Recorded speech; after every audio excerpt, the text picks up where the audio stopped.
La France a enregistré en 2022 la plus haute augmentation de défaillance d'entreprise de son histoire, à près de 50% sur un an, selon un rapport du cabinet spécialisé Altares.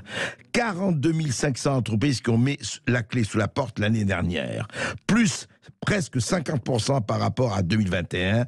Alors, on va en parler.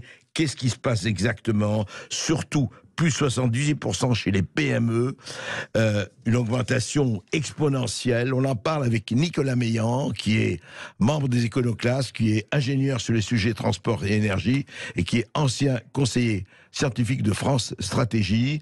Et on en parle avec Frédéric Roy, artisan boulanger niçois, qui est en train, avec d'autres, de s'organiser pour répondre à cette plus que crise. Bonjour à vous deux. Alors, Nicolas Meillan, qu'est-ce qui se passe exactement quand on voit Chaussures André, Camailleux, Naf, Laal, Célio, Damar? On pourrait faire 3 heures sur l'énumération. Oui, alors déjà, je vais juste sur les chiffres. Hein. Malheureusement, le chiffre qui est repris, c'est plus 50%, mais le vrai chiffre, c'est pas plus 50%, c'est plus 100%.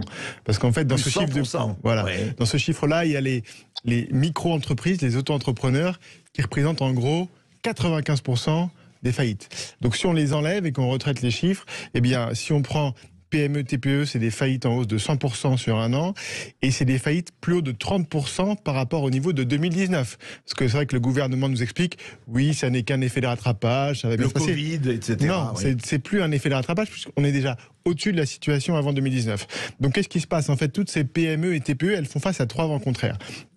Le premier dont on parle beaucoup, bien sûr, c'est l'augmentation des coûts de la production liée à l'énergie. Avec l'augmentation du prix du gaz, l'électricité, qui ont été multipliés par 10 à 20. Ensuite, augmentation du prix des matières premières, ça on en parle beaucoup moins. Ce dont on parle encore moins, c'est la baisse de l'activité. C'est-à-dire que leur baisse d'activité en 2022, c'est de 10 à 30%. Pourquoi? Parce que d'un côté, vous avez une baisse des confiances des ménages, qui est un plus bas historique depuis presque 25 ans. Aussi bas qu'au pire moment de la crise financière de 2008. Et vous avez aussi une baisse des salaires réels, puisque quand vous avez en gros 10% d'inflation, ben votre salaire baisse grosso modo de 10%. Et donc, le dernier, c'est les PGE. Vous savez, les fameux PGE. Les prêts garantis par l'État. Voilà, qui ont été contractés pendant le Covid. 140 milliards d'euros contractés par 600 000 entreprises. Et à un moment donné, il faut passer à la caisse, il faut rembourser. Et quand vous additionnez ces 3 effets en même temps, eh bien, ça donne ce cocktail explosif. Très explosif. Alors, juste concrètement, la hausse du prix des matières premières, parce qu'on parle beaucoup d'électricité et du gaz, c'est quoi là, concrètement, quelques chiffres? C'est des chiffres qu'on va avoir. Alors peut-être que Frédéric Roy serait mieux placé que moi pour en parler, mais c'est des chiffres sur l'augmentation du prix du sucre, de la farine, de plus 20, plus 30%, ce genre de choses-là qui s'ajoutent en plus à l'augmentation de la facture d'électricité. Mais alors Nicolas Meillan, vous dites que c'est intéressant parce que vous donnez vos chiffres par rapport à 2019, donc avant la crise du Covid. C'est-à-dire que c'est un effet qui n'est pas dû parce qu'on dit toujours oui, il y a eu le Covid, effectivement, il y a eu une crise, confinement, etc., une crise mondiale. Bon, il y a aujourd'hui la guerre Russie-Ukraine, mais vous dites que déjà les prémices étaient avant et le Covid et avant la guerre Russie-Ukraine. Ce que je dis, c'est que aujourd'hui, on est à des niveaux de défaillance qui sont au-dessus de celui de 2019. Donc on est plus sur... Pendant le Covid, si vous voulez, les entreprises avaient pu arrêter de payer leurs charges, elles avaient leur PGE, donc ça a permis de faire baisser significativement le nombre de faillites. Donc là, on a un effet de rattrapage qui est normal, mais au-delà de ça, on n'est plus sur du rattrapage, c'est qu'on en a plus qu'avant. Pour la simple et bonne raison que quand vous multipliez votre facture d'électricité ou de gaz par 3, 5 ou 10, vous ne pouvez plus payer. On avait pris l'exemple de William Saurin. William Saurin, entreprise qui fait 400 millions de chiffre d'affaires, le coût de l'énergie, c'était 1%, 4 millions. Ils ont été le prix multiplié par 10, 40 millions, ils ont arrêté de produire. Point barre, aussi simple que ça. Ouais. Et ça donne ce que ça donne, et c'est assez, non seulement spectaculaire, mais c'est extrêmement préoccupant. Frédéric Roy, bonjour. Bonjour. Bonjour, vous êtes artisan boulanger à Nice. Alors justement, on parlait des prix des matières premières. Vous, personnellement, votre entreprise à vous, vous en êtes où aujourd'hui? C'est simple, je vais vous donner un exemple très concret, c'est le prix du beurre. Oui. Le beurre, au mois d'octobre, a pris 2 € du kilo. Moi, j'ai une petite boulangerie de quartier, j'ai 2 ouvriers et je travaille aussi avec ma femme. L'augmentation de 2 € en 24 heures du prix du beurre, ça représente 10 000 € de surcoût par an. juste sur le beurre. Si on rajoute à ça le sucre, la farine qui avait augmenté quand le prix du blé a flambé, si on rajoute tout, en fait 100%, même les emballages. Là, les emballages, même encore au mois de janvier, viennent de prendre entre 20 et 30%. Et ça les continue. Emballages que les emballages. Ouais. Là, non, ça c'est juste un exemple. Le reste aussi continue à monter. Ouais. Et ça, c'est qu'une chose, parce que ces augmentations-là, on a commencé de les avoir tout de suite après le Covid, puisqu'on remettait la faute sur le Covid, soi-disant que le Covid créait des augmentations sur les matières premières. Ouais. Alors bon, je ne voyais pas le lien, moi, mais bon, peut-être qu'il y en avait un. Et ça s'est accentué donc depuis le mois de septembre, depuis le mois de septembre-octobre, on va dire, suite à la guerre en Ukraine, quoi. Donc avant, c'était le Covid, maintenant, c'est la guerre en Ukraine pour les matières premières. Et là, donc, le surcoût du prix de l'énergie nous met KO debout, quoi, hein. Je veux dire, pour ma part, moi, ma facture va passer de 1000 à 4000. Mais bon, je ne peux pas vous dire précisément combien je vais payer, puisque je ne reçois plus mes factures depuis le mois de janvier. Donc, j'attends. Là, normalement, je devrais en recevoir 2 en même temps, puisqu'en général, je reçois mes factures de chez EDF, puisque je suis toujours resté chez EDF, aux alentours du 10 janvier. Donc 400% d'augmentation, ou presque. Oui. Et avec les aides, ça va. Avec toutes les aides, si je bénéficie de toutes les aides mises en place, je passe à environ 300%. Ce qui n'est pas acceptable. J'ai discuté il n'y a pas 45 minutes, j'ai un pressing parisien qui m'a téléphoné, qui m'a dit, avec qui j'échange, qui me demande des conseils et autres, et qui expliquait que lui, sa facture, elle vient habituellement pour le mois de janvier, il payait aux alentours de 1300, 1400 € pour son électricité. Là, il vient de recevoir sa facture, il est à 6002. Donc, de 1400 à 6002. Oui, non, mais c'est. Voilà.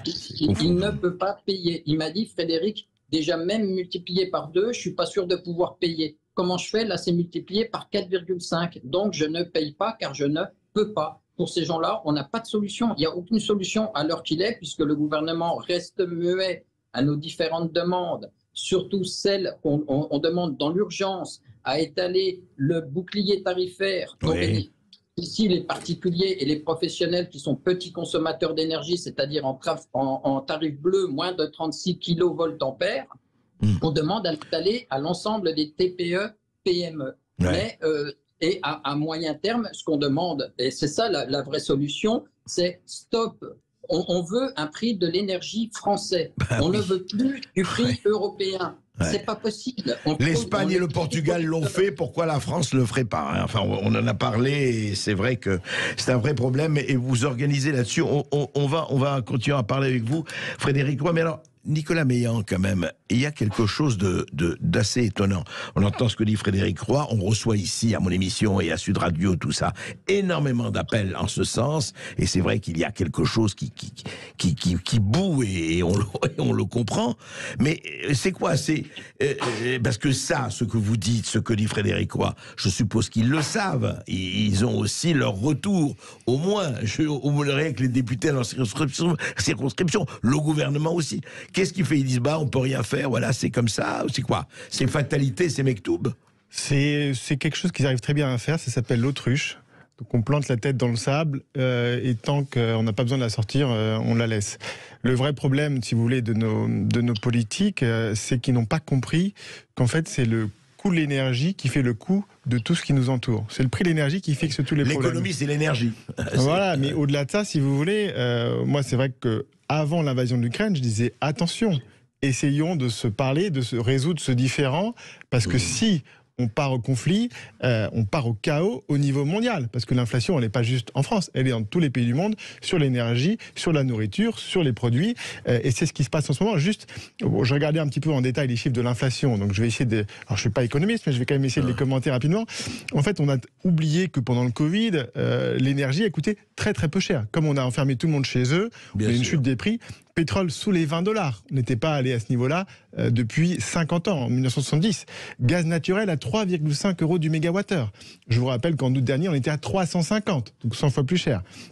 On a eu un premier rattrapage au premier semestre, et puis après, deuxième partie 2021, Vladimir Poutine commence à réduire l'approvisionnement en gaz de l'Europe pour mettre en marche le pipeline Nord Stream 2, et là, ça commence à faire augmenter le prix du gaz, le prix de l'électricité, et donc ça commence à faire accélérer l'inflation, et 6 mois plus tard, cette augmentation va dans les prix de l'alimentation, puisque par exemple, pour de l'engrais, c'est du gaz naturel. Pour l'industrie agroalimentaire, vous avez du gaz, de l'électricité et du pétrole pour le transport. Et là, aujourd'hui, on a 6% d'inflation, ce qui est terrible. Alors justement, juste écoutez, ça va très très très très vite. Sur France Inter, le PDG de Système U, on l'interrogeait justement sur l'inflation. On est combien? 10%, plus 10%, etc. Écoutez ce qu'il disait. C'est très court, mais écoutez ça. Diagnostic ce matin est une inflation malheureusement supplémentaire dans les semaines et les mois qui viennent d'environ 10%. Donc encore plus 10% par rapport au prix qu'on connaît aujourd'hui. Dans quelques semaines, on paiera en moyenne ces produits alimentaires 10% plus cher. Et exactement, et je dirais encore une fois malheureusement et malgré tous nos efforts. Voilà, c'était un dialogue entre le journaliste de France Inter et il en disait beaucoup plus. C'est-à-dire que grosso modo, quand même, soyons clairs, Nicolas Meillan, on va atteindre à 20-25%. C'est non, parce que quand on dit l'inflation, c'est par rapport à l'an dernier. On a monté, c'est toujours par rapport à un an, c'est pas par rapport au mois dernier. D'accord. Oui, et donc là, mais sur l'alimentation, le chiffre qui a été publié il y a quelques jours, c'est 15%. Hein. On a augmenté de 15% les prix de l'alimentation. C'est énorme. C'est terrible sur les différents paniers. Et donc les gens peuvent moins acheter. Et aujourd'hui, vous avez toute la distribution. Bien sûr, il y a les boulangers. Il faut quand même avoir un chiffre en tête sur les boulangers. Les chiffres n'est pas confirmé, mais moi, on m'a parlé plus d'une centaine de boulangeries qui ferment chaque jour qui passe. Chaque jour qui passe. C'est énorme, ça. Vous en avez 33 000. 33 000, donc une centaine par jour. Dans un an, si ça continue et qu'on fait rien, il n'y en a plus. Oui, c'est aussi simple que ça. J'espère que ça ne va pas s'arrêter là. Oui. Et là, le problème, si vous voulez, c'est qu'il faut, Frédéric Roy le disait, il faut qu'on sorte de ce marché européen tout de suite. Parce que là, on est en train de... Tout ça, c'est artificiel. C'est artificiel. Oui. Le prix de l'électricité est artificiel. Et puis cette concurrence imbécile, on connaît... Je rappelle juste que la France, on produit 95% de notre électricité. À combien on la produit? À 50 € du mégawattheure. Donc il n'est pas normal qu'on la paye 3 fois plus cher que ce qu'on produise. Ça n'est pas normal. Donc on ne peut pas attendre encore 6 mois, 1 an et demi que l'Allemagne fasse un geste. Il faut prendre les devants. Il faut sortir avant qu'il ne soit trop tard. Alors justement, Frédéric Roy, de ce point de vue-là, vous, à votre niveau, à Nice, mais ailleurs, comment vous organisez? Comment vous pensez? Est-ce qu'il n'y a pas des initiatives à prendre? Après tout, vous êtes comme nous, comme moi, comme tous les autres, on est des citoyens. Quand on va au supermarché, quand on va au magasin, on voit ce qui se passe. Qu'est-ce qu'on fait qu'est-ce que vous pensez faire, en tout cas, pour essayer de faire pression, sinon de sortir de l'auberge? Disons que c'est très simple, avec 3 confrères, un de Vendée, un de Pyrénées-Atlantiques et un de Clermont-Ferrand. On a créé un collectif au mois d'octobre. Oui. Et donc, c'est nous, avec ce collectif, qu'on a proposé à l'ensemble des artisans français de venir manifester à Paris le 23 janvier. Donc, on est venu, on a manifesté, on a rassemblé entre 4 et 5 000 artisans, ce qui est énorme pour des artisans quand on sait la complexité que c'est pour nous de se déplacer, surtout quand on sait que dans cette manifestation, la majeure partie venait de province. Ouais. Donc, depuis, qu'est-ce qui s'est passé? Le député Philippe Brun, député socialiste, a présenté un projet de loi sur la nationalisation d'EDF, dans lequel comporte un amendement sur le fait d'étaler le bouclier tarifaire aux TPE et PME. Et il avait incorporé aussi les ETI. Donc, c'est passé largement, puisque je crois que c'était 214 voix contre 0 à l'Assemblée nationale, puisque les députés Renaissance avaient quitté l'hémicycle en expliquant que ce n'était pas constitutionnel. Bref, donc là, le 6 avril, ça va passer au Sénat. Donc j'invite bien évidemment l'intégralité des artisans qui nous écoutent à se rapprocher de leurs sénateurs pour leur faire part de leurs problèmes et leur expliquer qu'il est important qu'au Sénat, nos sénateurs votent pour cette loi. Il y aura certainement quelques modifications qui vont y être apportées au Sénat pour que ça puisse plus correspondre à la réalité. Donc ça, c'est la première chose. Et là, un fait que jamais j'aurais pu imaginer se présente à nous, puisque j'ai été contacté récemment par la CGT Énergie, par le secrétaire général des Alpes-Maritimes, qui nous propose son aide, mais plus largement, il nous la propose à travers toute la France. Ah oui, vous voulez dire qu'il y aurait une convergence avec la CGT Énergie et les artisans? C'est nouveau, ça, non? Pour moi, c'est tout nouveau, parce que, allez, parlons vrai, les salauds de patrons face aux feignants de la CGT, non, parce qu'on ne pense pas comme ça, parce qu'on a aussi des points de convergence, surtout sur la nationalisation d'EDF, et l'étalement donc du bouclier tarifaire. Donc j'aurai plus d'informations demain après-midi, puisque je le reçois demain après-midi. On va faire une visio avec les collègues un peu partout en France. Oui. Il n'est pas impossible que le 7 mars, on soit tous ensemble dans la rue, d'une part pour les retraites, mais aussi d'une autre part pour l'énergie.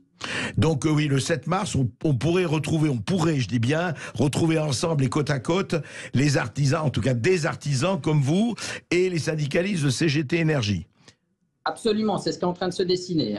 D'accord. Et pour vous, en fait, la chose la plus importante, c'est de sortir, en tout cas, de cette loi européenne sur l'électricité, de cette fixité, de cette statut de sel de l'électricité, du prix de l'énergie, quoi. C'est une folie pure et douce. Pourquoi? Regardez, imaginez, moi, en comparaison avec le pain, imaginez si moi, il fallait que je fabrique du pain, que je le vende à prix coûtant à mes concurrents, que eux le fassent spéculer, Ouais. le vendent cher, et leurs invendus, j'ai l'obligation de leur racheter au prix du cours du marché le soir. On ne serait pas dans une folie, c'est ce qui se passe, je crois, avec l'électricité. Donc, on marche vraiment sur la tête. Il faut vraiment sortir de ce marché européen de l'énergie. C'est pas possible d'y rester. On est en train de se suicider. La France est en train de se suicider avec ce système-là. On a créé des concurrents qui n'en sont pas. Une vraie concurrence, c'est quand il faudrait qu'ils soient tous producteurs d'énergie. Producteurs, exactement. Comme vous faites, et là, c'est pas le cas. Une concurrence entre artisans, ça existe parce que tous produisent. Mais quand il y a les uns qui sont simplement en profitant, il faut le dire, en parasite, moi je le dis, des autres, ça ne va pas. Nicolas Meillan, mais alors on sort comment? Alors ça c'est très intéressant, en tout cas ce que nous dit Frédéric Roy par rapport à un certain nombre de syndicalistes. En tout cas, il y a, je ne dis pas que c'est bien ou pas bien, on n'est pas là pour faire des jugements, sur en tout cas une convergence des luttes devant une situation économique qui devient effectivement impossible. On en sort par le haut ou on n'en sort pas? Bien évidemment qu'on en sort par le haut. Je voulais juste rappeler un élément historique. D'où vient ce marché de l'électricité? Au départ, en fait, sur les marchés, c'est des choses qu'on a souvent héritées de nos copains les Britanniques, que ce soit sur le ferroviaire ou soit sur l'électricité. Et ils l'ont fait avant nous. Pourquoi est-ce qu'ils l'ont fait, les Britanniques, dans les années 80? C'est Margaret Thatcher qui a fait ça pour mettre fin aux syndicats charbonniers. Elle a libéralisé le marché pour pouvoir vendre de l'électricité fabriquée avec du gaz de la mer du Nord et pour mettre fin à un lobby. Et d'ailleurs, à l'époque, elle a créé le GIEC, c'est Margaret Thatcher qui l'a créé, qui était à l'époque un lobby nucléaire, justement, pour aussi mettre fin à ces lobbies. On va en parler du GIEC longuement avec Christian Girondeau. Ça a un petit peu changé, mais le départ, le GIEC, c'est Margaret Thatcher qui crée. Donc on en sort comment, Nicolas Meillan? On en sort en disant, vous savez, en Europe, c'est souvent... Quelle est la loi qui décide est-ce que c'est l'Europe ou est-ce que c'est la France? Là, pour l'instant, c'est l'Europe qui a la primauté. Il faut que ce soit une primauté nationale. On garde ce qui fonctionne bien, mais ce qui existait déjà avant. On avait déjà avant ce marché unique, les interconnexions. Donc là, elles ont été améliorées. On les garde pour les échanges entre les pays et l'équilibre, parce que l'électricité se stocke pas. Mais par contre, on prête notre électricité à son coût.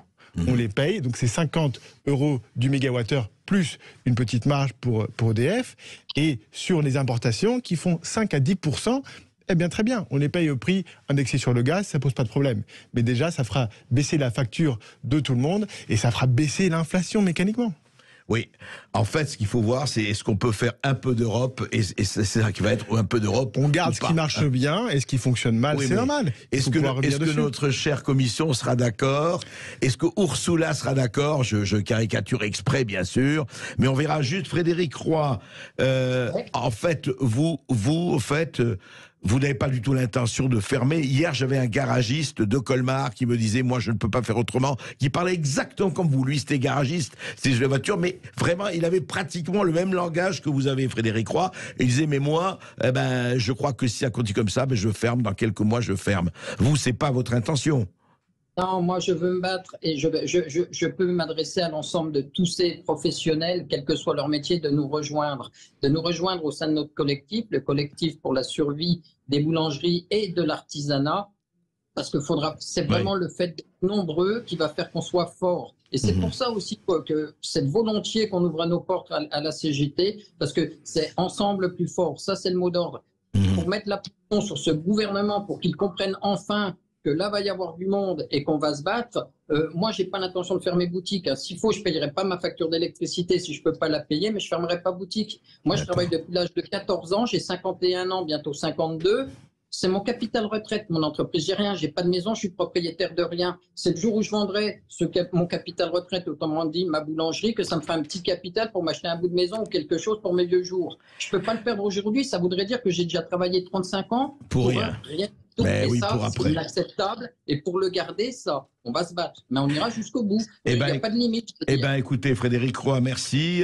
Merci d'avoir dit ça. Merci à Nicolas Meillan, que nous accueillons toujours avec plaisir. C'est important de rappeler, effectivement, de remettre les pendules à l'heure et de rappeler pourquoi on en est là et pourquoi certains laissent faire, quel qu'il soit, et que c'est impossible et impensable. Mais voilà, on continue, en tout cas, nous, à vous informer et à avoir question à tout.